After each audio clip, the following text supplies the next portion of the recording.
मैं तुम दोनों को लास्ट वार्निंग दे रहा हूं।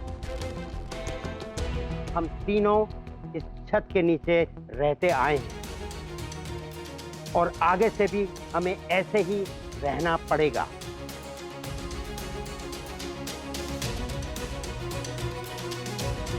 सुंदर, I am really sorry. Please आप इतना परेशान मत होइए, आपका ब्लड प्रेशर बढ़ जाएगा। मैं मानती हूँ कि मुझसे गलती हुई है। वैसे तो मैं घर के किसी भी बड़े मामले में कुछ भी नहीं बोलती, लेकिन ये बात मेरी मेड की है इंदर, और उसकी थोड़ी सी मदद करना तो मेरा फर्ज बनता है। क्या इस घर में मेरा इतना भी हक नहीं है?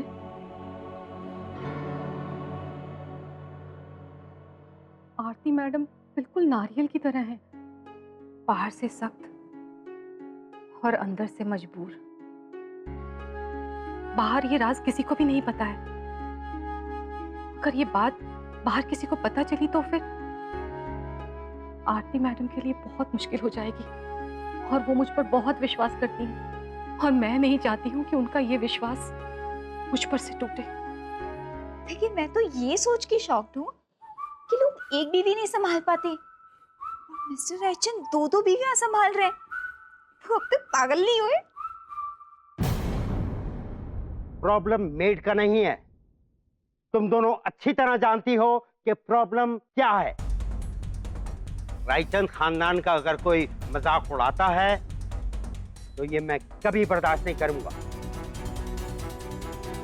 तुम दोनों अपना ये पावर गेम खेलना बंद कर दो, और ये याद रहे कि अगर किसी ने इस घर पे उंगली उठाई तो मैं ये भूल जाऊंगा कि मेरा तुम दोनों के साथ कोई रिश्ता है।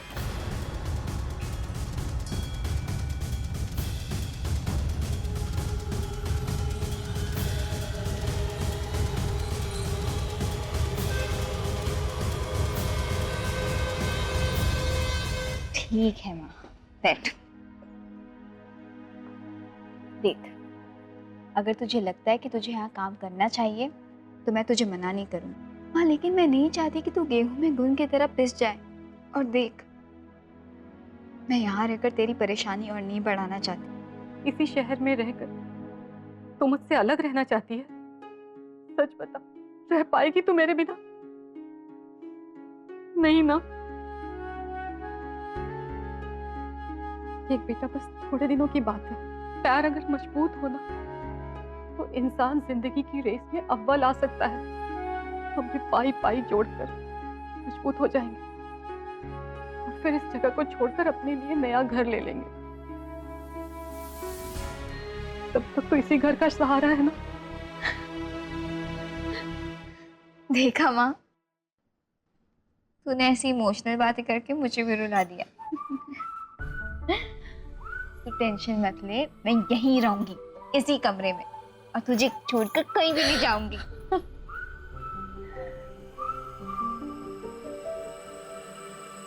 अरे माँ, मैं तो भूल ही गई, मेरा बैग हॉल में।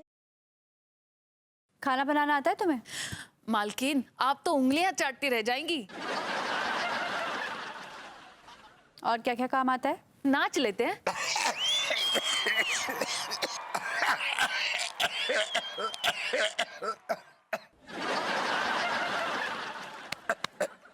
What do you mean? बिल्कुल ऐसे ही हमको चोट लगी।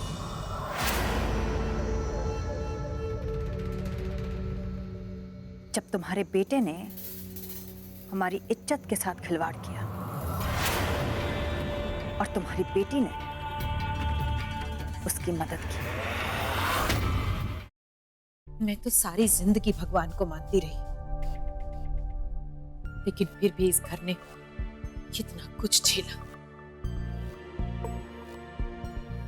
अब भले ही तुम लोग इसे अंधविश्वास मानो, लेकिन मैं नहीं चाहती अब इस घर में कोई भी बुरी शक्ति रहे।